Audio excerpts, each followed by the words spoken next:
Good evening. Thanks for joining us. A Cold Lake RCMP are assisting Barrie Police in the investigation of a double murder in Barrie, Ontario, after two bodies were found in a hotel last week.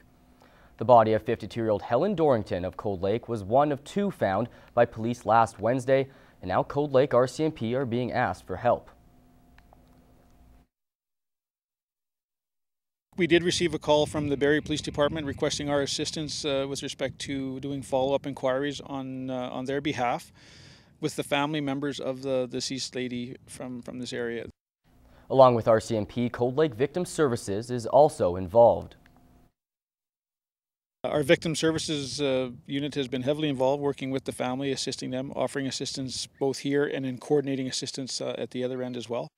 22-year-old Mark Dobson of Barrie, Ontario has been charged with 2 counts of first-degree murder. A 43-year-old man is dead after his semi-truck rolled about 30 kilometers north of Lac La Biche near the community of Owl River.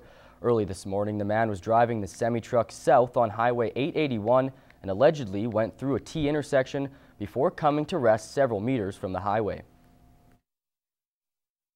Upon arrival, our officers approached the scene and ended up finding the 43-year-old male driver of the vehicle laying in the ditch with the vehicle partially on top of him. He had been ejected at the time and ended up succumbing to his injuries on scene.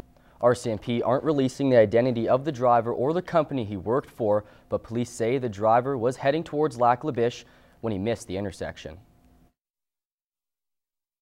The vehicle was traveling southbound on Highway 881 and appears to make the corner to travel towards Lac La Biche on Highway 881 again. At that point, he failed to stop for the stop sign, lost control of the semi-truck, and then entered the ditch and then subsequently rolled.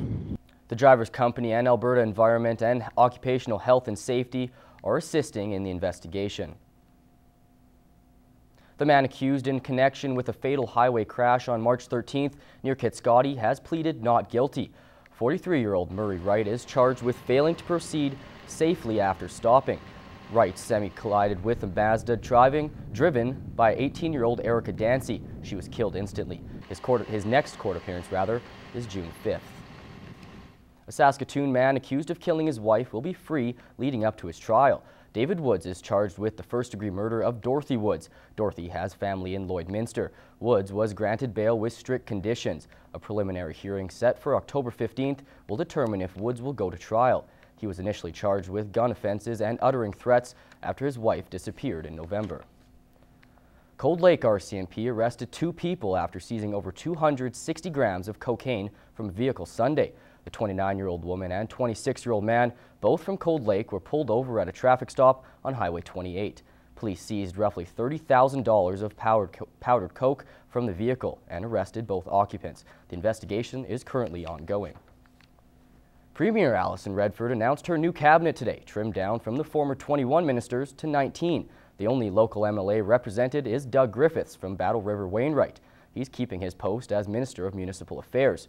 Former Education Minister Thomas Lukaszuk is now the new Deputy Premier, and Doug Horner will continue as the President of Treasury. Vermilion Lloydminster MLA Richard Starke says the new cabinet is a good mix of experience and newcomers with a lot of talent. The first-time MLA says he isn't upset he wasn't given a portfolio. I'd like to also thank my fellow candidates.